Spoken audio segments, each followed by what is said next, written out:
নিয়েছি। আপনারা সবাই জানেন আমাদের সরকারের প্রথম অগ্রাধিকারগুলোর মধ্যে প্রথম হচ্ছে দেশের আইন শৃঙ্খলা পরিস্থিতির উন্নয়ন করা এবং জনমনে শান্তি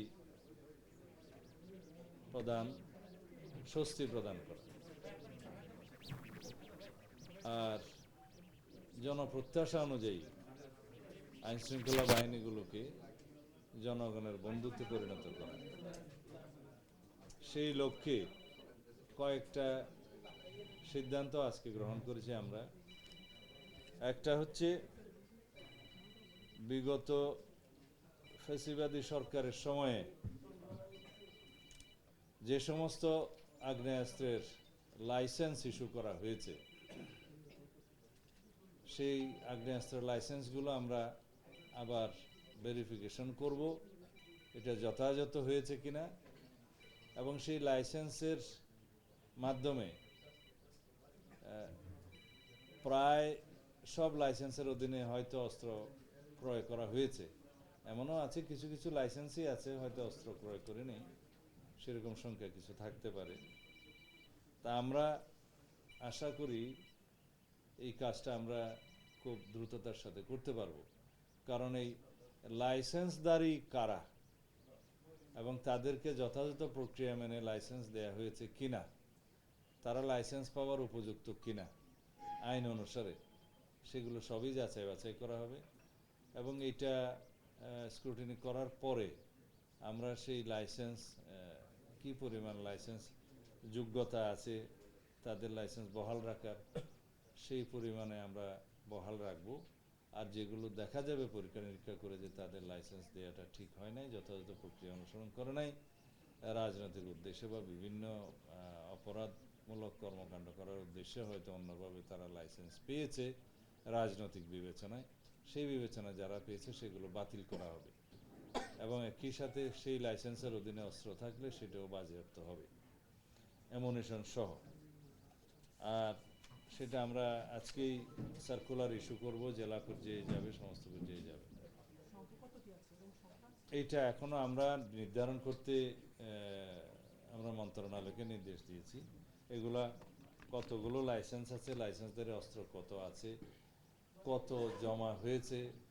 ইন্টারিম গভর্নমেন্টের সময় একটা আদেশ দিয়েছিল, সেই আদেশের সময় দেখা গেছে যে বৈধ লাইসেন্সধারী অস্ত্রের মধ্যে আমার জানা মতে প্রায় 10,000-এরও বেশি অস্ত্র জমা হয়নি।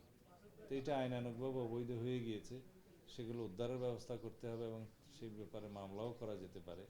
সেটা কোথায় কী অবস্থা আছে, ইন্টারিম গভর্নমেন্টের সেই পদক্ষেপের ব্যাপারে কতগুলো মামলা হয়েছে, এগুলো সব আমরা এখন রেগুলার করব। আর পুলিশের সব পর্যায়ে আমাদের জনবলের অভাব আছে।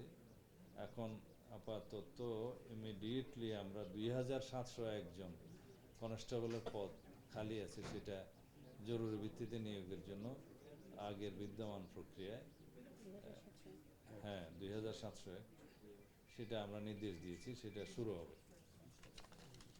আর পাসপোর্ট নিয়ে প্রায় সময় জনগণের পক্ষ থেকে বিভিন্ন রকমের অভিযোগ আসে, ইদানিং অবশ্য কম, যেটা ই পাসপোর্ট হয়ে যাওয়ার পরে, আগে মেশিন রিডেবল পাসপোর্টের সময় ছিল। তা হচ্ছে আমাদের জনসংখ্যার অধিকাংশই এখনও অনলাইনে ইলেকট্রনিক ভাবে অ্যাপ্লিকেশন করতে অভ্যস্ত নয়, সেই জন্য কারো কারো সহযোগিতা নিতে হয়। কোনো কোনো যারা আছে আর কি অনলাইনে কাজ করে কিছু, এটাও একটা পেশার সৃষ্টি হয়েছে যে তারা এই কাজগুলো করে নিজেরা কিছু আয় রুজির ব্যবস্থা করে এবং সহায়ক হিসেবে কাজ করে। কিন্তু তাদের মাধ্যমে এমনকি পাসপোর্ট অফিসের কিছু লোকজন, তাদের যোগসাজশে জনগণের মধ্যে একটু ভোগান্তির সৃষ্টি হয়, সেটা এখনও আছে, অভিযোগ পাওয়া যায়। সেটা নিরসন করার জন্য আমরা একটা আজকে আলোচনা করে একটা পন্থা বের করেছি, সেটা পরীক্ষামূলকভাবে আমরা দেখতে পারি। আগে ঢাকা এবং বিভিন্ন বিভাগীয় শহরের পাসপোর্ট অফিসগুলোতে সেটা আমরা পরীক্ষা করে আমরা যদি সেটা চালু করি, তাহলে ভবিষ্যতে সেটা সারা দেশে আমরা করতে পারবো। সেটা হচ্ছে আমরা অনেক সময় যেমন দেখি যে রেজিস্ট্রি অফিসের বাইরে যেমন দলিল লেখক থাকে, তাদের রেজিস্ট্রেশন থাকে, নাম্বার থাকে, কোথাও কোনো অনিয়ম হলে তাদেরকে অ্যাকাউন্টেবল করা যায়, ধরা যায় এবং বিভিন্নভাবে তাদেরকে লায়াবল করা যায়। তো সেই রকম কোনো সিস্টেমের মাধ্যমে এখানে অনেকটা সহজীকরণ ব্যবস্থা আর কি, এনলিস্টেড সহায়তাকারীর ব্যবস্থা করা যায় কিনা পাসপোর্ট অফিসগুলোর বাইরে সেই দলিল লেখকদের আদলে, তাহলে কিছু কর্মসংস্থানের সৃষ্টি হয়, জনগণের জন্য সহজ হয়, সহজীকরণ হয়, তারা সেবাটা সহজে পেতে পারে। সেই হিসাবে হয়তো তারা একটা নির্ধারিত কাজের জন্য সার্ভিস চার্জ নিতে পারে, সেটাও ঠিক করে দেয়া হবে। এটা আমরা পরীক্ষা করে দেখছি, যাতে করে পাসপোর্ট অফিসে মানুষের ভোগান্তিটা না হয়। সেটা বেসরকারি এখন যেভাবে করছে এগুলো বিচ্ছিন্নভাবে করছে এবং তাদের মাধ্যমে হয়তো সঠিক সেবাটা আসছে না। এটাকে একটা পদ্ধতির মধ্যে নিয়ে আসা যায়, সেটা চেষ্টা করছি। সেই রকম চেষ্টা করি, দেখি এটা ট্রায়াল অ্যান্ড এরর প্রসেসের মধ্যে দিয়ে যদি টিকে যায় তাহলে সারা দেশের জন্য সেটা হতে পারে। এখন রেজিস্ট্রেশন অফিসের আদলে যেভাবে রেজিস্টার্ড দলিল লেখক থাকে, সেই আদলে যদি আমরা এখানে কিছু কর্মসংস্থানের সৃষ্টি করতে পারি, রেগুলেট করা যায়, জনগণও যদি সেবা পায়, কোনো অনিয়ম হলে যাতে তাদের ধরা যায় সেই বিষয়ে। আর আমাদের একটা মেসেজ সব পর্যায়ে, আমি প্রথম দিনেই বলেছি জয়েন করার, চেইন অফ কমান্ড পুলিশ বাহিনীতে অবশ্যই বজায় রাখতে হবে। এবং নির্বাচনের আগে যে সিদ্ধান্তটা আজকে দিয়েছি, লটারির মাধ্যমে ওই ওসি এবং এসপি নিয়োগ হয়েছে বিভিন্ন জায়গায়। তো সেই জায়গাতে অনেক জায়গায় অনেক ক্ষেত্রে এমন হয়েছে যে যেখানে যার নিয়োগ হওয়ার কথা না বা হলে সার্ভিসটা দিতে পারবে না, এগুলো অনেক সময় যাচাই বাছাই করে নিয়োগটা দিতে হয় তার সার্ভিস রেকর্ড দেখে, এফিসিয়েন্সি দেখে, বড় ডিস্ট্রিক্ট ছোট ডিস্ট্রিক্ট এরকম বিবেচনায় নিয়ে, বা যে এক ডিস্ট্রিক্ট করেছে তাকে ওল্ড ডিস্ট্রিক্টে দেওয়া যায়, এ সমস্ত কিছু বিবেচনা আছে, ক্রাইটেরিয়া আছে। তো সেই বিবেচনায় সেটা হয়নি। লটারির মাধ্যমে যে যাকে যেখানে পেয়েছে, সেই লটারিটাও ট্রান্সপারেন্ট ছিল বলে আমরা মনে করি না। সেটা হয়েছে, কিন্তু সরকারের নিয়োগ সেভাবে হয় না। সুতরাং এগুলো স্ক্রুটিনি করে ডিপার্টমেন্ট যাকে দক্ষ উপযুক্ত যেখানে দেয়া মনে করবে, সেই হিসাবে এগুলো করার জন্য আজকে নির্দেশনা দেওয়া হয়েছে। আর ইম্পর্টেন্ট একটা বিষয় আছে আমাদের আপনাদেরকে বলার জন্য, 5ই আগস্টের পরে বেশ কিছু মামলা হয়েছে, এখানে কিছু সুবিধাবাদী শ্রেণীর মানুষ এগুলোর সুযোগে ভোগান্তি সৃষ্টির জন্য অনেককে আসামি করেছে, যারা সেখানে জড়িত থাকার প্রশ্নই আসে না। সেই জায়গায় অনেক বড় বড় ব্যবসায়ী এবং অনেক স্বনামধন্য ব্যক্তি, সমাজের বিশিষ্ট ব্যক্তিদেরকে ওইরকম আসামি করা হয়েছে, অনেক মানুষকে এইভাবে ভোগান্তিতে ফেলা হয়েছে। সেটা আমরা পরীক্ষা নিরীক্ষা করে বলেছি তাদের এই যে যথাযথ ব্যবস্থা করা এবং তারা যেন ভোগান্তি সৃষ্টি না হয় সেগুলো দেখবে। এবং এই ক্ষেত্রে আমরা আজকে নির্দেশনা দিয়েছি যাতে আইনের শাসন আমরা প্রতিষ্ঠা করতে পারি, সেই লক্ষ্যে যেন এই কাজটা করে। কারণ আমরা ঘোষণা দিলাম আইনের শাসন প্রতিষ্ঠা করব, সুশাসন জারি করব, কিন্তু এই নিরীহ মানুষগুলো অনেক ক্ষেত্রে মামলাবাজির শিকার হয়ে হয়তো ভোগান্তিতে আছে। এটা যেন এখন পরীক্ষা নিরীক্ষা করে রিপোর্ট দেয় এবং সেই মতো ব্যবস্থা নেয়। এটা এখনো বলতে পারবো না, এটা দেখতে হবে। সময় দেওয়া আছে? সময় দেওয়া নেই, তারা রিপোর্ট দিবে আমাকে কোথায় কি বিষয় আছে।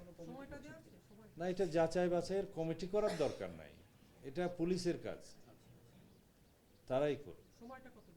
সেটা বেঁধে দেয় নাই, সেটা আমাকে ইমিডিয়েটলি একটা রিপোর্ট। আর হ্যাঁ, সাংবাদিকরা কি মানুষ না? সব মানুষই আছে, আইনের শাসন সবাই পাবে। পুলিশের কাজে অবৈধভাবে কেউ হস্তক্ষেপ করতে পারবে না, এটা আমার কঠোর নির্দেশনা। যদি কেউ করে অবৈধভাবে, সাথে সাথে ব্যবস্থা নেওয়া হবে। সেটা অনেক সময় পলিটিক্যাল ইন্টারফারেন্স আছে, অনেক সময় সমাজের বিভিন্ন শ্রেণীর ইন্টারফারেন্স আছে, কেউ বাধা দিতে পারবে না। তবে পুলিশের অ্যাকাউন্টেবিলিটি অবশ্যই এখানে নিশ্চিত করা হবে, যাতে তারাও ইচ্ছা মতো যাতে এই সুযোগ নিয়ে কোনো জন হয়রানি বা ভোগান্তির কারণ না হয়। আর কয়েকটা বিষয় আজকে নির্দেশনা দিয়েছে, যেমন সুপারিনটেন্ডেন্ট অফ পুলিশ, জেলা পুলিশ সুপার অনেক সময় পলিটিক্যাল কারণে বিভিন্ন লোককে প্রোটোকল দিতে বাধ্য হয়, সেটা যেন না করে। বিধির বাইরে কোনো প্রোটোকল পুলিশ সুপাররা দিবে না। আর বিগত ফ্যাসিবাদী সরকারের সময়ে পুলিশের বিভিন্ন পর্যায়ে নিয়োগের ক্ষেত্রে স্পেশালি কনস্টেবলের কথাটা বলেছি, ওই স্থায়ী ঠিকানা জালিয়াতি করে অনেক জায়গায় নিয়োগ টিয়োগ হয়েছে। তো সেগুলো একটু ফাইন্ড আউট করে বিবেচনা নিতে বলছে, আবার যেন কারো উপরে জুলুম না হয়। সেরকম অনিয়ম যদি আমরা প্রশ্রয় দিই, তাহলে আমি ভবিষ্যতে যেগুলো নিয়োগ করতে চাচ্ছি ওখানেও হয়তো সেটা উৎসাহিত হবে।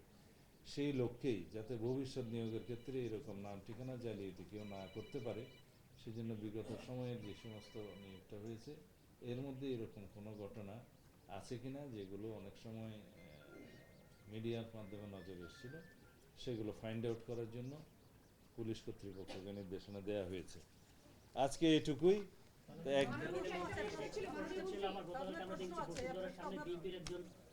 যা বলেছি এগুলো সাজিয়ে টাজিয়ে লেখার অনুরোধ করছি, কারণ আমি এগুলো নোট করতে পারিনি ঠিক মতো। একটা 5ই আগস্টে আমরা পুলিশের ভূমিকা প্রশ্নবিদ্ধ হয়েছে নানাভাবে, এবং এই 1.5 বছর অন্তর্বর্তী সরকারের সময় পুলিশকে রিফর্মের কথা বলা হয়েছে। পুলিশের পোশাক পরিবর্তন হয়েছে। পুলিশকে আসলে দৃঢ়ভাবে তার যে মনোবল সেইভাবে আসলে কাজ করতে পারবে কিনা আপনাদের এই আমলে, আপনি স্বরাষ্ট্রমন্ত্রী হিসেবে কি মনে করেন? পুলিশ সংস্কার কমিশনের কি সেই সুপারিশগুলোকে পালন করা হবে? একটা বলি, পুলিশ জনগণের বন্ধু, এটা আমরা মুখে জানি, কিন্তু বাস্তবে জনগণের বন্ধুতে পরিণত করার জন্য আমরা কাজ শুরু করেছি। বিগত ফ্যাসিবাদী সরকারের সময় বিভিন্ন রাজনৈতিক হস্তক্ষেপের কারণে এই প্রতিষ্ঠান ক্ষতিগ্রস্ত হয়েছে অ্যাজ এ হোল। কিন্তু পুলিশি ব্যবস্থা ছাড়া কি সমাজ টিকবে? তো সুতরাং এটা মাথায় রেখে আমরা পুলিশকে সংস্কার করতে চাই, এই ব্যবস্থাকে সংস্কার করতে চাই, এবং প্রকৃতপক্ষে তাদের মনোবল বাড়ানোর মধ্য দিয়ে সেই কাজটা করা যায়। আমরা সেই কাজটাই করছি, এবং পুলিশের মনোবল যাতে বৃদ্ধি হয়, তারা জনগণের বন্ধু হিসেবে কাজ করে। এখন ফ্যাসিবাদী সময়ে বিভিন্ন কারণে শুধু পুলিশ কেন, এমন কোনো প্রতিষ্ঠান নাই যেটা ধ্বংসপ্রাপ্ত হয় নাই। সেই একটা ধ্বংসস্তূপ থেকে আমরা উঠে দাঁড়ানোর চেষ্টা করছি। সেই অবস্থায় গণ অভ্যুত্থান পরবর্তী অবস্থার মধ্যে জনগণের যে প্রত্যাশা, সেই প্রত্যাশার সাথে আমরা তাল মিলিয়ে আমাদেরকে চলতে হবে। সেই মোটিভেশনাল ওয়ার্কটা আমরা করছি। আমি বিভিন্ন ডিপার্টমেন্টে যাব, তাদের সাথে মোটিভেশনাল স্পিচ দেব, কথা বলবো, তাদেরকে সাহস দিতে হবে, এবং এদেরকে নিয়েই আমাদেরকে চলতে হবে। তো সুতরাং এখন আমরা পিছনের দিকে না তাকিয়ে সামনের দিকে তাকাই। মাননীয় মন্ত্রী, আমার একটি প্রশ্ন ছিল, আমরা জানি গতকাল বসুন্ধরার সামনে একজন ডিউটি নেতাকে গুলি করা হয়েছে। পাশাপাশি আরেকটি প্রশ্ন, সেটি হচ্ছে যে আমরা